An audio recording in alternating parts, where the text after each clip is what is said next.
Shavuatov, le Rav Menachem Zigelbaum raconte une histoire qu'il a entendue du Rav Gourkov, qui connaît personnellement la personne avec qui s'est passée l'histoire. Chaim était un juif religieux, très moderne, qui faisait des affaires dans l'immobilier. Et un jour, il a voulu investir un gros investissement, et il avait un doute.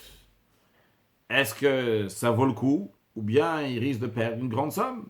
Il a demandé à ses amis qui s'y connaissaient dans les affaires, et tout le monde avait le même doute que lui. Personne n'avait une sûreté, une évidence. Parmi ses amis, il y avait un chassid Chabad qui lui a dit « Demande au rabbi ». C'est ce que Chaim a fait. Et puis, tous les jours, Chaim ouvrait la boîte aux lettres pour voir s'il y a une réponse du rabbi. Toujours pas de réponse. Entre-temps, Chaim a avancé dans le projet et il a décidé de signer le projet.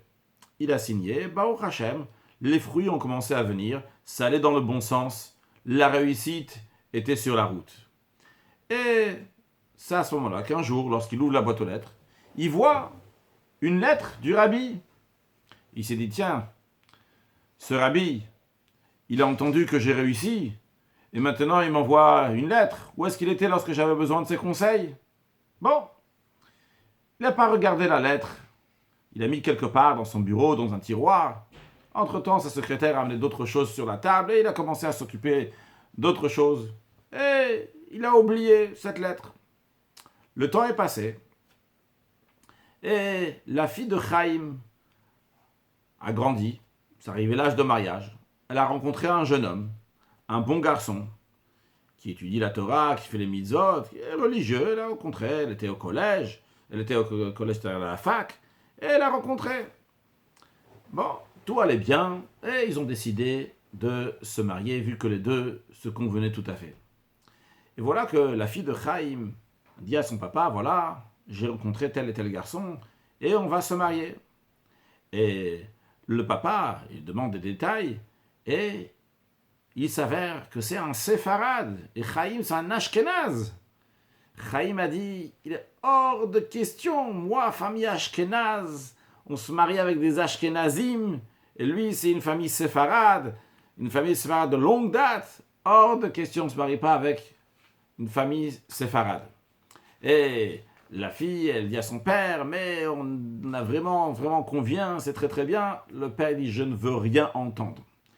Et comme ça, il y a eu un débat à la maison jusqu'à qu'un jour, le père, il a dit, écoute, si tu vas te marier avec lui, on coupe les ponts. Je ne te reconnaîtrai plus en tant que ma fille.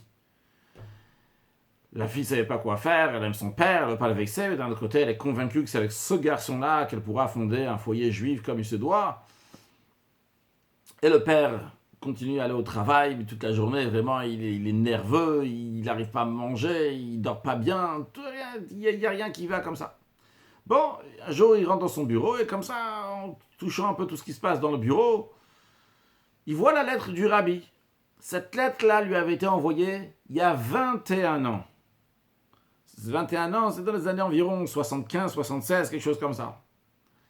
Et il voit cette lettre et il se dit, tiens, la lettre que le rabbi m'avait envoyée, bon, je vais l'ouvrir aujourd'hui. Il ouvre la lettre. Il voit au début de la lettre, le rabbi lui souhaite beaucoup de réussite pour ses affaires. C'est en effet ce qu'il a eu une grande réussite. Et après, à la fin de la lettre, le rabbi rajoute quelque chose qui a priori n'a aucun rapport avec la lettre. Le rabbi dit comme ça. Ces dernières années, il y a plusieurs mariages qui se sont faits entre des familles ashkénazes et séfarades. Et les deux côtés sont satisfaits. Ils ont fondé un foyer éternel basé sur les fondements de Torah Mitzvot. Et on ne fait pas attention à ça, si ashkénaze ou séfarade. Si la situation de Yirat Shamayim, de la crainte de Dieu, elle est comme il faut, c'est bon, c'est l'essentiel. Chaim, il a vu cette lettre-là, il s'est dit ça, c'est un rabbi, entre-temps, déjà dans les 20 ans, il a entendu parler du rabbi beaucoup plus.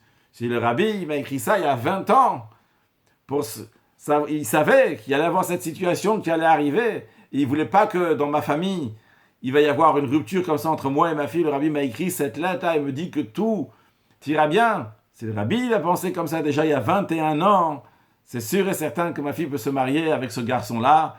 Et bien que je suis ashkénaze et lui il est séfarade, tout ira bien. Et pas longtemps après, ils ont fait le mariage. Une histoire incroyable.